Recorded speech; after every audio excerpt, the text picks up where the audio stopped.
Bonjour à tous et bienvenue dans cette vidéo. Tout d'abord, je vous souhaite tous mes meilleurs voeux pour cette nouvelle année. Qu'elle soit riche en tout ce que vous voulez, mais surtout une très bonne santé pour pouvoir vous permettre de partager des bons moments, des moments de bonheur, de joie avec tout ce que vous aimez et surtout réaliser tous vos projets les plus fous. Et d'ailleurs, pour ce mois-ci, pour ce mois de janvier, j'ai décidé de vous donner 5 conseils pour vous aider justement à réaliser certains de vos objectifs et de vos buts. Pour ça, tout d'abord, sachez que nous sommes partis avec plein de bonnes résolutions en ce début d'année et que les gens sont dans une dynamique vraiment de mise en place de changement. Pourquoi? Parce que suite au Covid, beaucoup de personnes ont été un peu chamboulées, ont été un petit peu oui, déstabilisées par rapport à ce qu'ils ont vécu. Et par rapport à ça, ils ont décidé de changer les choses, d'aller de l'avant, de mettre les choses en place. Et c'est très bien ainsi. Pourquoi? Parce qu'ils ont digéré un petit peu ce qui s'était passé et qu'ils ont pris conscience de ce qui était important ou pas dans leur vie. Très bien. Cette vidéo est là pour vous. Pourquoi? Pour vous permettre justement, avec ces 5 clés, de pouvoir aller jusqu'au bout de certains projets. Tout d'abord, la clé number one. La clé number one, c'est être capable d'atteindre ses objectifs. Arrêtez par pitié l'auto-sabotage.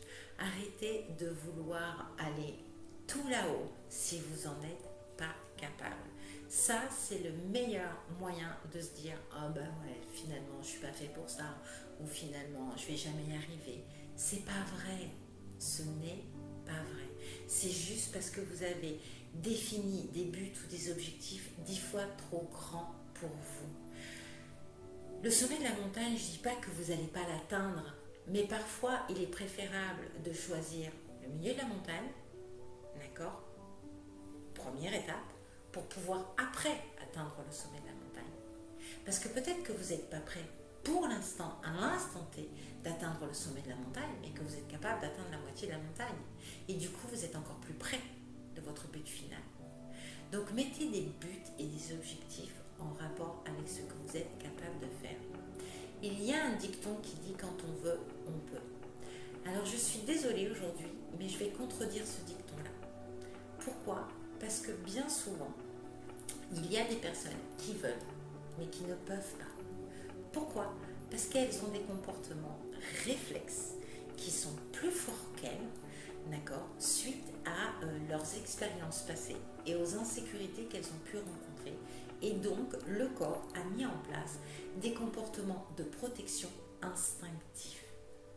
Donc, moi j'en ai, j'ai pas mal de personnes parfois qui me disent Florence, je comprends pas, j'ai envie de faire ça ou je veux faire ça, mais j'y arrive pas. Mais c'est normal. C'est normal, pourquoi? Parce qu'on a des comportements parfois qui nous empêchent de faire les choses ou alors qui nous en mettent dans un comportement ou une attitude qui va aller à l'inverse du résultat que l'on veut. D'où l'importance de se connaître et de connaître justement ces comportements liés à nos insécurités et nos comportements de protection. Et aussi de connaître nos points forts, nos points faibles. Ok? Le deuxième point, c'est se respecter. Arrêtez de faire les choses pour les autres. D'accord? Et ça, on le verra en point numéro 3. Mais avant toute chose, arrêtez de vouloir être parfait, de faire plaisir ou d'attendre après les autres ou de laisser faire. Non, prenez les choses en main. Vous avez envie d'aller de l'avant, très bien, mais ne faites pas les choses pour les autres. De toute façon, être parfait, vous ne serez jamais réellement parfait aux yeux de l'autre, parce que vous n'êtes pas dans sa tête, vous ne savez pas ce qu'ils attendent de vous. Donc soyez plus en accord avec vous-même qu'à vouloir être parfait ou faire plaisir aux autres. Respectez-vous. Parfois, à vouloir faire plaisir aux autres, on ne se respecte pas.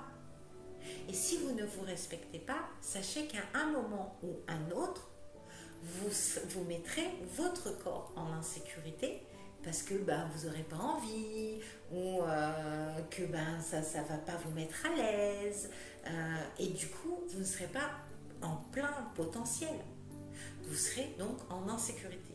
Et donc, comme vous êtes en insécurité, vous aurez ce comportement de protection qui va vous empêcher d'aller jusque là où vous voulez aller. Donc, respectez-vous. Ne faites pas les choses pour les autres, mais soyez dans le respect de vous-même. Est-ce que je me respecte si je fais ça? Oui, très bien, alors je le fais. Est-ce que je ne me respecte pas? Est-ce que c'est pas dans mes valeurs? Non, alors ne le faites pas, parce qu'à un moment ou un autre, ça va coincer. La troisième chose, c'est justement faire les choses pour soi. Alors il y en a qui vont me dire, ouais mais c'est égocentrique ça, Florence. Non, pas forcément. Si vous faites les choses pour vous, dans le respect des autres, vous n'êtes pas égocentrique. Celui qui est égocentrique, c'est qu'il fait les choses pour lui et rien que pour lui et qu'il n'en a rien à faire de ce que pensent les autres, de ce que disent les autres. D'accord? Au niveau business, d'accord, si vous ne prenez pas conscience du marché, de ce que les autres attendent, etc., vous allez aller dans le mur.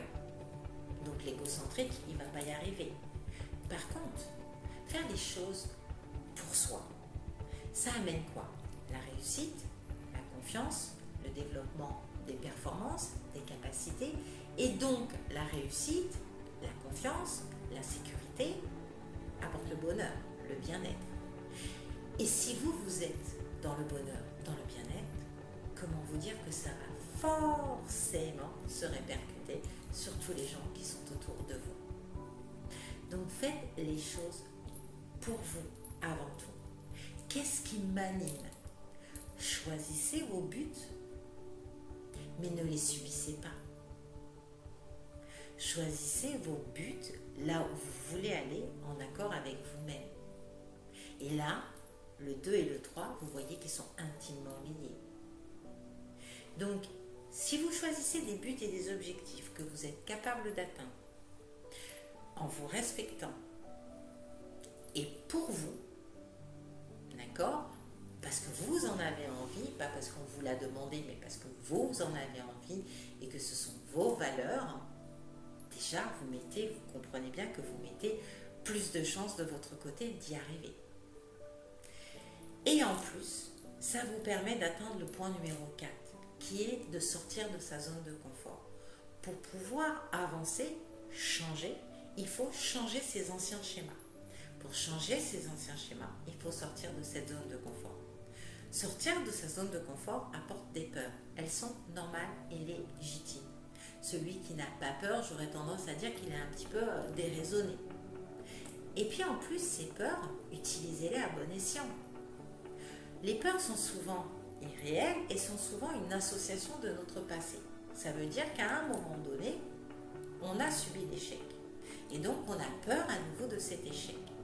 Mais cet échec peut nous permettre, de faire la comparaison avec les paramètres à l'instant T, à l'instant présent. Et nous rendre compte que ces paramètres d'aujourd'hui ne sont pas les paramètres du passé. Donc déjà, on n'est plus la même personne, on a avancé, on a évolué, on a une expérience différente. Point numéro 1. Point numéro 2, cette peur de l'échec peut nous permettre aussi d'analyser cette expérience passée et de voir les erreurs que nous avons pu commettre pour ne pas les répéter. D'accord? Donc finalement, elle est utile. Parce que ok, pourquoi j'y suis pas arrivée? Peut-être que je me suis pas respectée, ou peut-être que j'ai pas fait les choses pour moi, mais pour les autres. D'accord? Et peut-être que je l'ai fait trop tôt, ou trop tard, ou peu importe. D'accord? Ou que j'étais pas dans le bon timing, ou que je n'ai pas ciblé les bonnes personnes. Donc, prenez conscience de ça. Et puis, la peur de l'échec permet aussi de mettre le point sur les choses éventuelles. Et là, on fait un scénario catastrophe, d'accord? En disant, scénario catastrophe, j'ai peur de quoi? J'ai peur, par exemple, que ça ne marche pas. Ok, pourquoi ça ne marcherait pas? Et on énumère les points et on essaye de trouver des solutions éventuelles à chacune des possibilités. Et puis après, vous aurez eu le mérite d'essayer. Si vous n'essayez pas, vous ne pouvez pas savoir si ça va marcher ou pas. Donc, sortir de sa zone de confort. Et puis après, le dernier point, c'est la deadline. Beaucoup de gens ont tendance à prendre énormément de résolutions en début d'année et en fin d'année, quand on fait le constat, pas grand-chose s'est passé. Pourquoi? Parce que, toujours pareil, nous sommes un petit peu dans ce comportement de protection et puis on trouve des choses plus intéressantes, ou on fuit, j'ai pas le temps, c'est pas le bon moment, peut-être que, j'en sais rien, il y a d'autres choses qui se sont intégrées dedans et puis que j'ai repoussé. Donc on repousse, on repousse, on repousse et arrivé à la fin de l'année, on ne l'a pas fait. Mettez-vous une deadline.